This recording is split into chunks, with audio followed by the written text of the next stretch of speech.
I'm joined by head coach Mike Clark of Bridgewater College Football. And coach, let's go right into it here and talk about last year's team coming into this year's team. You had a lot of talent coming back from last year's squad of a team that really turned out to be pretty good down the stretch. Well, down the stretch, I think we played our best football. Now, whether you could carry momentum from the end of November until the 1st of September, I don't know.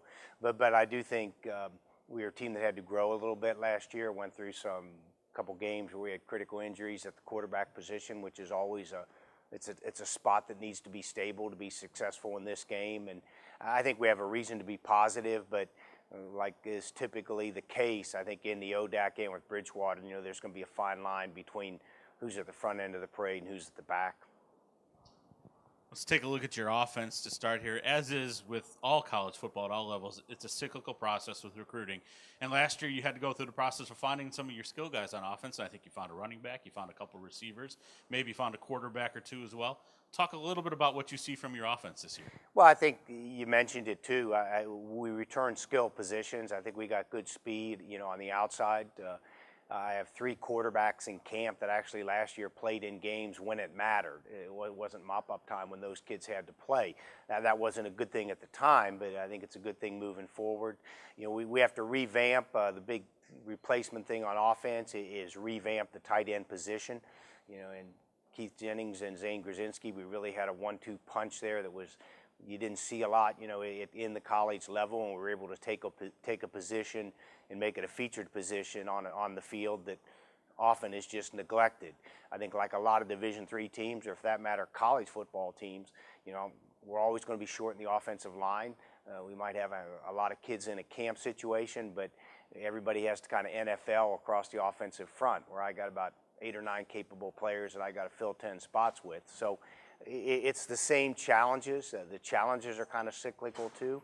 But my thing is, when you got kids that can run and catch, I think I got a couple kids that can throw the football.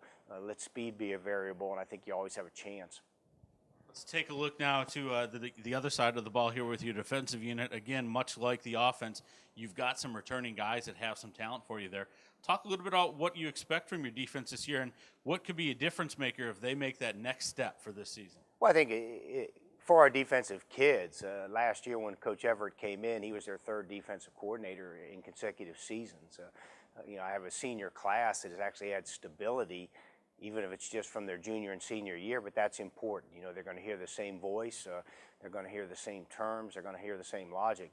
I do think we have a defensive line that has a little bit of depth, has a little bit of season to it, and I think anytime in the game of football, when you can get control of the line of scrimmage, you can very subtly take control of a game. I think we're counting on those people. We need to rebuild the linebacker position.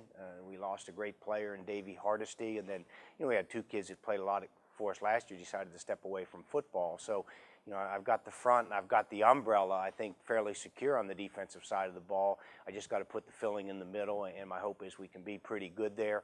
And looking forward, I think our kids knowing what to expect, knowing how they're going to be taught. I think we're very different, in how we teach, the technology we use, and some of the things that we try to be cutting edge on. My hope is that our kids can kind of hit the ball running and not have to relearn the same thing, which has happened to them the last couple seasons. And let's finish up here by taking a look at the league as a whole. A little bit different from past years in that we're down to 7 squads this year with Catholic moving on to the new MAC. But in 2018, we come right back to 8 teams of Ferrum coming in. Start off with the 2017 season, what you see for the ODAC and maybe where Bridgewater or where you think Bridgewater fits into it, and then what you see for the future with Ferrum coming in. Well, I think we needed that other team, and I'm grateful that our presidents and administrators stepped up for that, because I'm well aware that was a football decision. Making football decisions might not be politically correct in this day and age, but it needed to be done. I do appreciate them doing that. I think in bringing Ferrum in, we're bringing in a team that has a great football tradition.